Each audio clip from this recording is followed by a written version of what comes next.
नमस्कार। आज हम पड़ताल कर रहे हैं इजराइल ईरान युद्ध विराम के बाद पश्चिम एशिया के उलझे हुए भविष्य की। जी।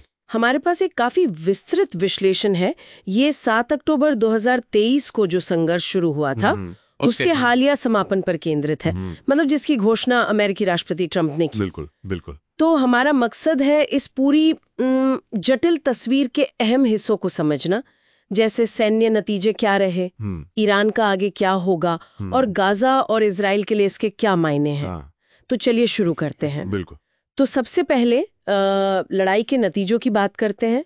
विश्लेषण ये कहता है कि पिछले करीब 21 महीनों में आईडीएफ ने, मतलब इजरायली सेना ने, अमेरिका की मदद से कई मोर्चों पर कामयाबी तो हासिल की, पर एक बात ये भी है कि इन्हें पायरहिक जीत कहा जा रहा है। बिल्कुल, मतलब भारी कीमत चुकाकर मिली जीत। हाँ, जैसे गाजा में हमास को तो बड़ा झटका लगा, पर कुछ इजरायली बंधक वो अभी भी कैद में है, ऐसा बताया जा रहा है। जी, ये एक अहम मुद्दा बना हुआ है। और लेबनान का हिजबुल्ला, जिसके पास कहते हैं करीब 1 लाख मिसाइलें थीं। हाँ, एक बहुत बड़ा जखीरा था। उसे भी काफी हद तक कमजोर किया गया है। फिर सीरिया में भी बदलाव हुआ है। हाँ, वहाँ जो इजराइल विरोधी असद सरकार थी, उसकी जगह अब एक कह सकते हैं कमजोर इस्लामी हुकूमत आ गई है। अच्छा, और यमन के हूथियों पर भी? उन पर भी भारी सैन्य कार्रवाई हुई है। हाँ, उन्हें भी एक तरह से शांत किया गया है। जी। और हाँ, इसी दौरान वो जो 12 दिन की जबरदस्त हवाई झड़पें हुई ईरान के साथ, जी, उसके बाद इजराइल और अमेरिका का दावा है कि ईरान का जो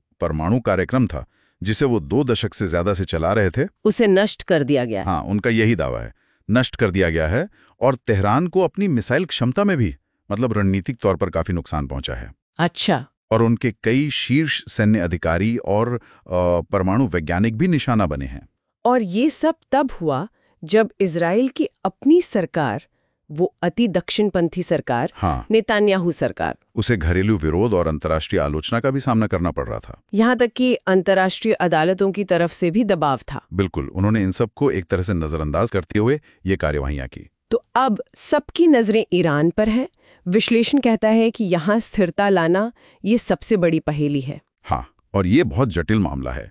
देखिए, ईरान न सिर्फ इस क्षेत्र का सबसे ज्यादा आबादी वाला देश है, बल्कि इजराइल का वो सबसे पुराना और कट्टर दुश्मन भी रहा है। सही बात है। प्रतिबंधों और लड़ाई से अर्थव्यवस्था तो खस्ताहाल है, लेकिन भू राजनीतिक तौर पर देखें तो तेहरान अब भी एक अहम खिलाड़ी है। तो अमेरिका और इजराइल क्या चाहेंगे? जाहिर है वहाँ एक दोस्ताना सरकार। बिल्कुल, इससे उन्हें कई फायदे होंगे, जैसे तेल संसाधनों पर नियंत्रण, हाँ, अमेरिकी कंपनियों के लिए व्यापार के मौके, और जो ईरान समर्थित प्रॉक्सी गुट हैं, उन पर लगाम लगेगी। हाँ, उन पर लगाम कसने में मदद मिलेगी। लेकिन ये सुनने में जितना आसान लगता है, शायद उतना है नहीं। जानकारों के मुताबिक ईरान में सत्ता बदलना वो बहुत मुश्किल काम है। हाँ, इसमें कई बड़ी अड़चनें हैं। पहली बात तो ये कि जनता, क्या वो विदेशी दखल को स्वीकार करेगी? शायद विरोध हो। दूसरी बात, अमेरिका के जो पिछले अनुभव रहे हैं, अफगानिस्तान, इराक, वो महंगे भी साबित हुए और एक तरह से नाकाम भी रहे। सही। तीसरी चीज, ईरान का जो मौजूदा सरकारी ढांचा है वो काफी मजबूत माना जाता है, उसे हटाना आसान नहीं होगा। और एक और खतरा है। हाँ, वो जातीय अल्पसंख्यकों वाला, कुर्द हैं, अजेरी, अरब, सुन्नी, ये सब मिलाकर करीब 40% आबादी हैं। तो वहाँ अस्थिरता फैल सकती है। बिल्कुल, और अगर ऐसा हुआ तो लीबिया या सूडान जैसा हाल होने का डर है, मतलब पूरी तरह अराजकता। तो फिर व्यवहारिक रास्ता क्या हो सकता है? क्या अमेरिका मौजूदा हुकूमत को ही धीरे धीरे बदलने की कोशिश करेगा? ये एक संभावना है, विश्लेषण इसी ओर इशारा करता है।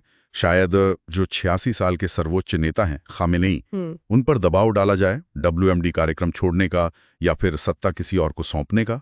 यहीं पर वो उत्तराधिकार का सवाल आ जाता है। बिल्कुल, ये बहुत अहम है। खामेनेई के बेटे मोजतबा का नाम लिया जा रहा है और आयतुल्लाह खुमैनी के पोते हसन खुमैनी का भी। ये तो काफी अनिश्चित स्थिति लगती है। पिछली बार ऐसा कब हुआ था? हाँ, पिछली बार ऐसा नेतृत्व परिवर्तन 35 साल पहले हुआ था। तो जाहिर है ये एक बहुत नाजुक स्थिति है और इसके असर पूरे क्षेत्र पर पड़ेंगे। अच्छा, अब ईरान से थोड़ा हटकर गाजा की बात करें।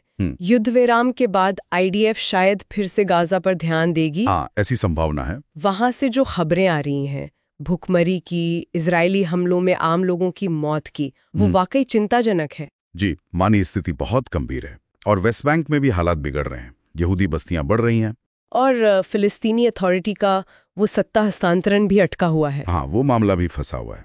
और इसी बीच देखिए, गाजा की इस भयानक स्थिति के बीच वो ट्रंप का पुराना विचार, कौन सा? कि गाजा वासियों को कहीं और भेज दिया जाए और वहां अंतर्राष्ट्रीय रिवेरा बनाया जाए, उसका जिक्र फिर से आ रहा है सूत्रों के हवाले से।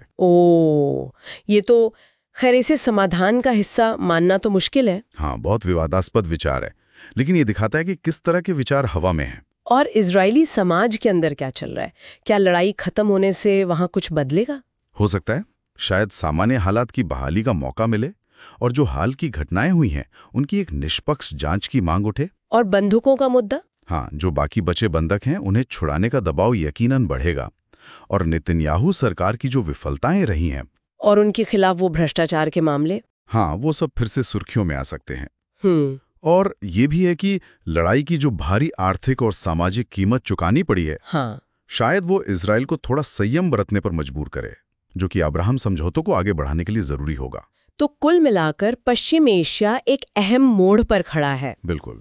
तो सार ये निकलता है कि अगर ईरान, इजराइल और अमेरिका जीत के अहंकार से बचते हैं, हाँ, संयम दिखाते हैं और स्थिरता बहाली पर ध्यान केंद्रित करते हैं, तो शायद पश्चिम एशिया में शांति की एक उम्मीद बन सकती है। और इसके फायदे भी साथ हैं। हाँ, तेल की कीमतें कम होंगी, व्यापार के रास्ते खुलेंगे, कट्टरपंथ और आतंकवाद में कमी आएगी। बिल्कुल। वरना जैसा कि हम देखते आए हैं, ये इलाका फिर से उसी पुराने चक्कर में फंस सकता है, संघर्ष और तनाव भरी शांति। तो जाते जाते अपने श्रोताओं के लिए एक सवाल छोड़ जाते हैं।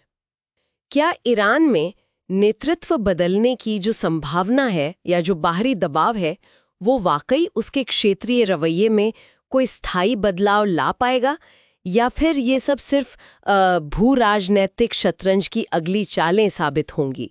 इस पर जरूर सोचिएगा।